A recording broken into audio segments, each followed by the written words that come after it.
Hey everyone, Kyle. This is Kyle once again, and welcome back to the next video. And now it's time for me to get to review my top six favorite films of 2025. I know, like I said, it was late of it, and last year didn't do it, so I'm not waste time doing top 10 because it's gonna take over an hour, so I'm just gonna shorten it this time. But overall though, so I'm just gonna do six because these are the ones I like the most. But there are films that I did also films I did enjoy. Just briefly mention, I did like films like Novocaine, Hard Eyes. I even like Companion, the Looney Tunes movie, The Day the Earth Blew Up. Um,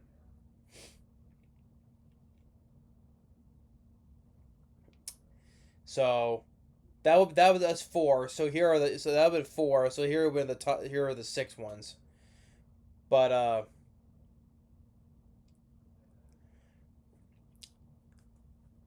why am I pausing there? I have no idea. Oops, blank. But the six films that I enjoy, and which I review these films, and you can check them out on. So that's why I'll have to go to full detail on them. So that'll be much more shorter. It'll be a much more briefer. That way That way it doesn't take me over an hour to do them. So getting down to it, here's the top six. Now starting with number six is Nobody Two. Now, I would still say that like I like Nobody Two, but I also say, like I said before, I do like the first film better though. But this one I like though. It does have some of the violence though, but I felt like a nitpick why this is much more lower on my or higher on my list because it felt like it was kind of tame in a way. It was kind of like more of a playing it safe type, you know. I think could have estimated on the up the ante on the violence like compared to the first film was.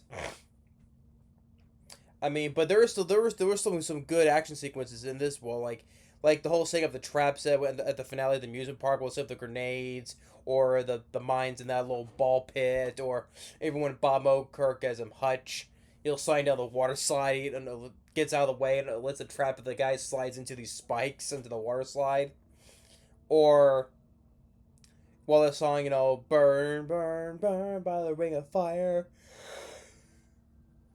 is playing, and then of course, the most like the cast that comes back for the first film. I mean, Raza as his brother Harry, Christopher Lloyd as his dad, Connie Nelson as his wife, and same as the same two kids who played his actors who played two his kids, and then the guy, and including also the guy who as the barbershop who knows all the who knows like all the bad stuff, like who has all the connections of all knowledge of all the bad people around. So that guy, I forget the guy's name.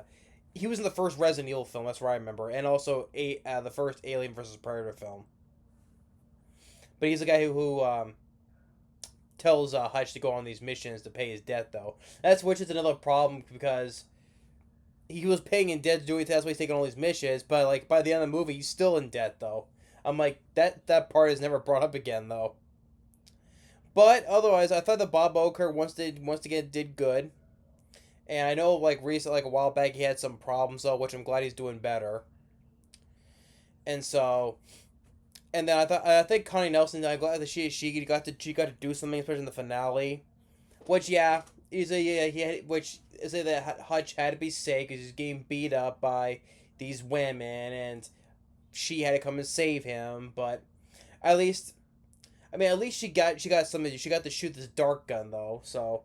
I guess she didn't do anything in the first one, but that's why they wanted her to do something. So okay. And the villain played by Sharon Stone. I'm not really a big Sharon Stone fan though, but I can say I like her villain. She was a little bit over the top and stuff like it. How she was dancing and stuff, right? At least I bought her more of a villain in this other than she was in Catwoman, right? And so, and when Connie Nelson shoots Sharon Stone with a dark gun, which it was nice to hear Celine Dion's "The Power of Love," which I did not expect to play in this finale when Christopher Lloyd uh, pulls down the the thing to make the explosives go, the boomstick whatever. and Celine Dion is playing "The Power of Love," cause I'm your lady. I did not expect that to hear that song though, so it made it all funny and yet okay, cool at the same time. So, but yeah, I thought oh, and I forgot to mention Colin Hanks, who plays the crooked sheriff. Colin Hanks, who is the son of actor Tom Hanks. So it was I mean anybody could play the sheriff role though, but okay, hey, Colin Hanks, son of Tom Hanks, okay. But I mean anybody could have played that role though, but and I remember there were some blood squibs I did notice. So at least it was nice to see practical blood squibs that's still being used though. But nowadays when people getting shot, it's CGI blood. I'm just like, can we still do blood squibs? It's still real enough. Well, I did see some of that in the finale. There was some bloods. I mean, um, when Colin Hanks was getting shot and some of the mercenaries were getting shot. So I did notice some practical blood squibs. So it was nice to see those again. At least, I mean, it's real. It can't get more real than real, right? I'm just like when it's CGI blood, it just takes you out of it. But on that though, yeah, I like Nobody too, but I thought the first one was still better though. So then get into number five. Number five is Fight or Flight, starring Josh Hartnett. Nice to see that he's still getting more lead roles, but this film didn't do jack shit in the box office. This film bombed badly. Like, what, it made like 4 million. I thought the action was crazy in this. I think Josh Hartnett was having fun in the role, especially in the finale one. It was just all crazy. I mean, chainsaw fights and just everything just going wild while he was on these drugs. It looked like he was getting these hallucinations, and while he was on this plane trying to protect this which turns out this girl who's this super hacker. So I mean, and it was from the producer of John Wick though, yeah, but well, he didn't direct it though, but it was fun though. It was over the top and fun, and and it was a short movie. It wasn't a 2 hour movie, so that's nice. So that was nice to see.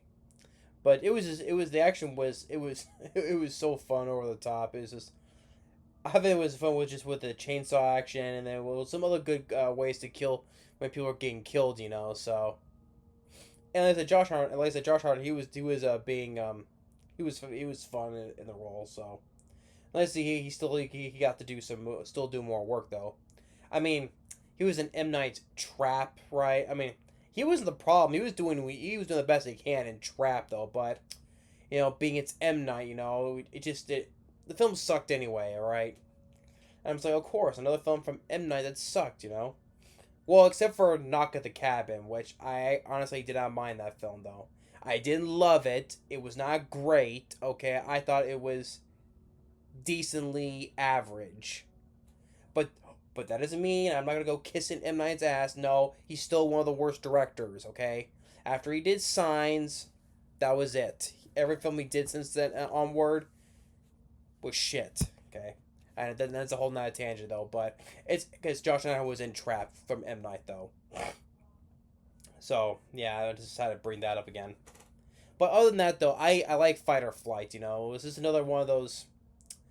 Probably say the film, even though the film didn't do jack shit though, I just call it another diamond in the rough, you can say. But yeah, other than that though, Fight or Flight. Like I said, I reviewed it. You can check it out though. All right. So number five. Number four is the one. Number four, the one I did review already, and that is I would say is the best. I would say the best one I've seen. I was back for either put a 4 or 3 though, because I would say 4 because of the couple of nitpicks. One nitpick, one or two I would say though, right? So I would say number 4. I just reviewed, and that's of Stephen King's The Long Walk, and I would say it's probably the best adaptation of Stephen King I've seen in quite a while. So I just reviewed that. You can check that out. And so, and one of the things I really did enjoy about it is I enjoy the characters, especially the two leads of Cooper Hoffman and David Johnson, and the whole concept of it, and the whole of building up these of other supporting characters and are going to liking these. But so one of them, if one of them dies, man, I feel bad about him. And especially the two leads, I enjoyed the chemistry that the two had, and when well, I already said it in the review, but spoilers, but like I said though, but I've already talked about it in the review, so. But when the lead gets shot instead of David, I'm like, damn, you know. But it was really, it was really an emotional. I was emotionally involved in the film. That's why I'll probably put it though, because I was feeling it for the characters. That's one of the main reasons why I enjoy the film, because I was feeling emotionally for the character, especially for our two leads. And there's a couple of moments, like there's a couple of brutal moments, I would say, yes, where a guy gets his legs run over by a tank, and so, and when there was a tendency that happened on top of the hill, and so and I was rooting for these two guys though, right? And the whole rules of stay on the path, don't fall away from it. Always a good shot. 3 warnings. After that, you get shot, you die. So, and the whole thing with the ending, with the winner, which I said before, though, people speculate that Pete, yeah, that was David Johnson character again. Pete is dead because the people because after he shot the major, then like everyone was gone. So I'm like, in the alternate ending, he's alive. So I mean, I don't know. Of course, that's where they showed in text that he's alive. They did all these things with the money and everything, though. But so I know because they wanted to paint a picture because after this he's all alone now. That's why no one else is around. That's why no one's around him in the street, in this empty street.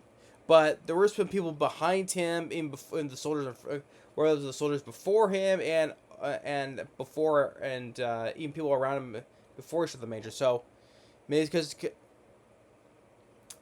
well, I've already talked about this, so I don't go on this whole thing again though. But I think with that, just the thing, just with the alter ending, it still shows that he's still alive, not dead though.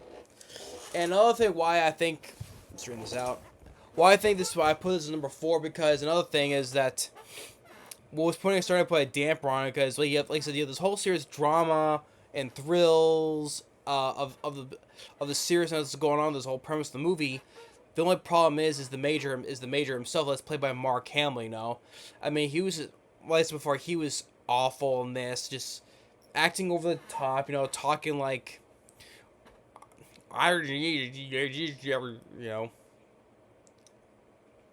like I said before, if for his performance, if his performance as Luke Skywalker from the original trilogy, or his voice as the Joker from Batman the Animated Series, though, one of the films he's done that was good, to me, other than those, though, Mark Hamill's a really shitty actor, Because, and also what my dad said, though, if it wasn't for the original Star Wars trilogy, he would be a nobody. I mean, he was the biggest eyesore of this film. He was very shitty in this movie. He was the major, pun intended, problem of the movie that was putting a damper on it. So that's why I think I was putting it on 4 on the list, because like I said, it's just like if it wasn't for Mark Hamill, that probably would have been a very good movie. And I would have let the ending go because that's a nitpick though, but I'm just like watching him, like every time I see Mark Hamill, I'm like, jeez, could have got someone else though besides someone else. But I enjoy. But regardless though, I enjoy The Long Walk though. I was very emotionally involved in the movie. I was mostly invested into it with just the characters and the bonding that these guys have. You bought the I was bonding that they becoming friends, and just while doing this whole thing of the long walk, So, but that's number four, the long walk. Number three is, I would say, the best horror film I've seen in 2025, and that is of Strange Harvest. It's like a mockumentary about this killer. It was a Mr. Smiley, and so, like I said, another one. I reviewed this for October month, so you can check that out. So, no go into full details on that either. But I thought as like a mockumentary, I thought Strange Harvest was a very about the lore about Mr. Smiley and about this killer, and so I thought it was a very well made, especially for. Well, the thing is, it didn't do that well though because it came out the same weekend as Weapons, which I'm sorry, I think Weapons is overrated. I did not like Weapons. Strange Harvest is a much better horror film than Weapons is. I think Weapons is overrated, and I think Strange Harvest did get positive reviews from critics though. I think it does have a 97 on Rotten Tomatoes. I think it didn't get bashed, which I think is underrated though. But it did get the praise from critics though. But it just Weapons, I just think is overrated though. I rather watch Strange Harvest. I think that's the best horror film I've seen in 2025.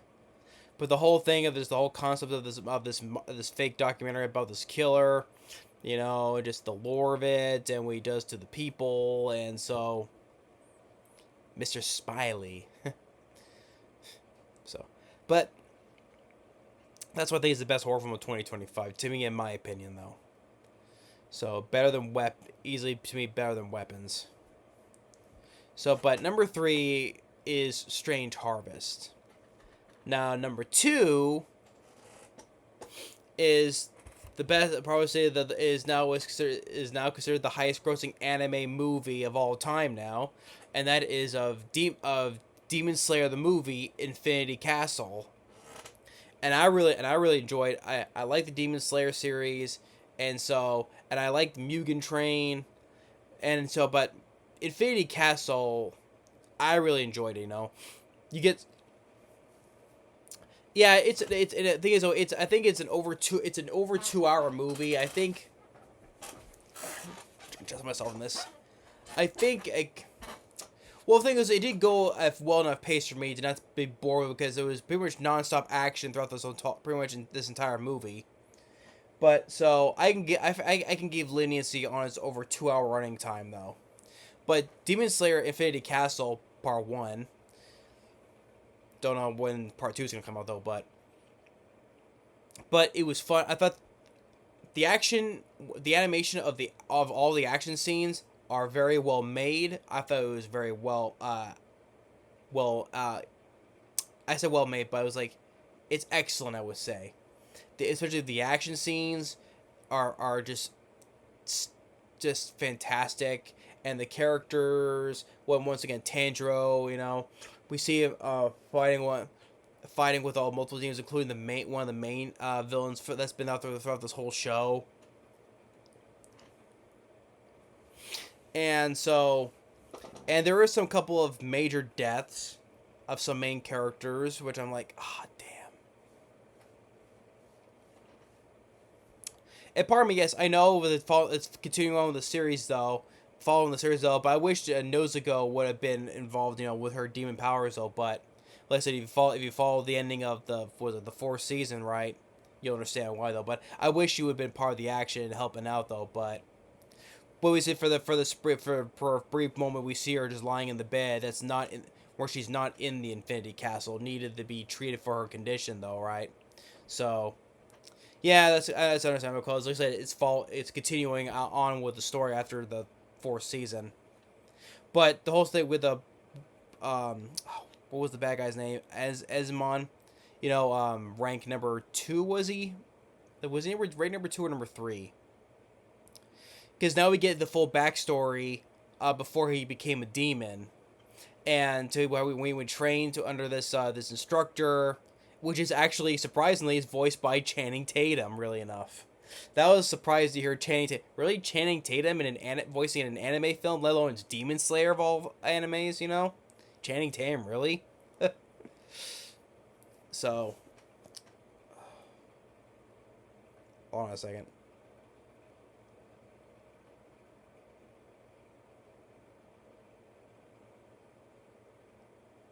Yeah, I know, I should have looked it up though, but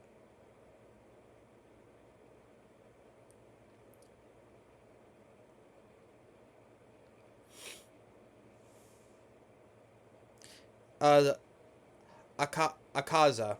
Yeah, there was the Akaza.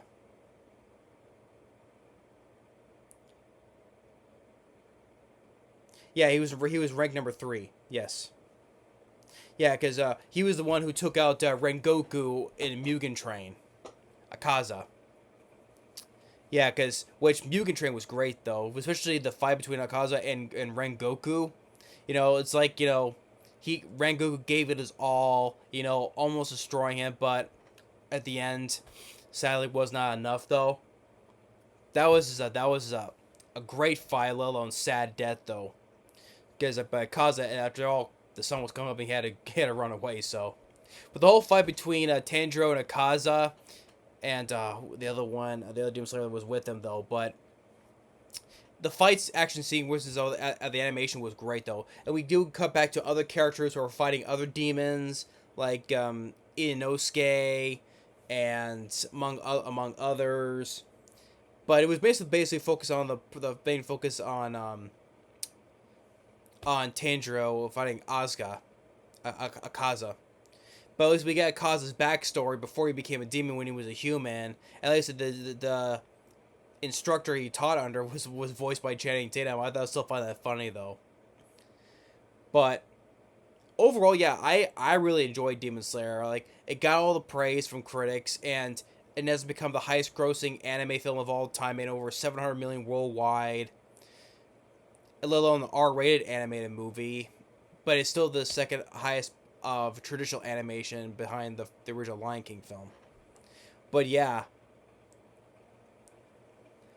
But Demon Slayer Infinity Castle Part 1 still trying to get to.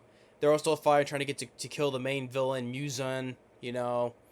So, but it was a very enjoyable film, and the animation of all the action sequences are very well made, very well handled, and that was a very positive just to look at the wonderful animation, and so. But I said just seeing that there were the two, especially one of the main deaths,